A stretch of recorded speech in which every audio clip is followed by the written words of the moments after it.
In this guide, I'm going to show you how you can play Fortnite Chapter 7 here on an iPad. This is actually super simple to do, so we're going to dive straight into this, but before we do, make sure to like the video and subscribe to the channel with all notifications on. It really does help with the channel and lets us know that you want more content like this. We'd greatly appreciate it, and if at any point throughout this guide you do have any questions, just ask them down in the comment section below and we can help you out further. I'm going to be doing my best to reply to every single comment down there. What you're going to want to do is get onto your iPad, and once you are on your iPad, go ahead and open up a browser of your choice. In this case, I'm going to open up Safari, but something like Google Chrome would work as well. And from here, what you're going to want to do is type in Fortnite just like so and hit enter. It's going to take you to a page that looks like this. Go ahead and select on the official download page, which is just Fortnite.com, and it's going to take you to a page that looks like this, where you're going to want to go ahead and hit install. Now you're going to have a few different options on this. It's either going to redirect you to the App Store, which will allow you to go ahead and download it immediately through this,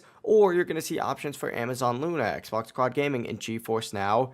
If you do have those options, what I would recommend doing is Xbox Cloud Gaming, since it does work so smoothly. But if it does redirect you directly to the App Store, simply go ahead and download it from here. Once you do download it from here, you'll be directly on that title screen and you'll be able to just tap play. And from here, you can use touchscreen controls, or if you want a more console-like experience, you can connect a Bluetooth controller such as a PS4, PS5, or Xbox controllers, all of which we have guides going over how to do on the channel, so make sure to check those out. But yeah, it really is as simple as that. That is how you can play Fortnite Chapter 7 here on an iPad. If this guide did help you out, make sure to like the video and subscribe to the channel with all notifications on. It really does help the channel and lets us know that you want more content like this. We'd greatly appreciate it. Have a great rest of your day though.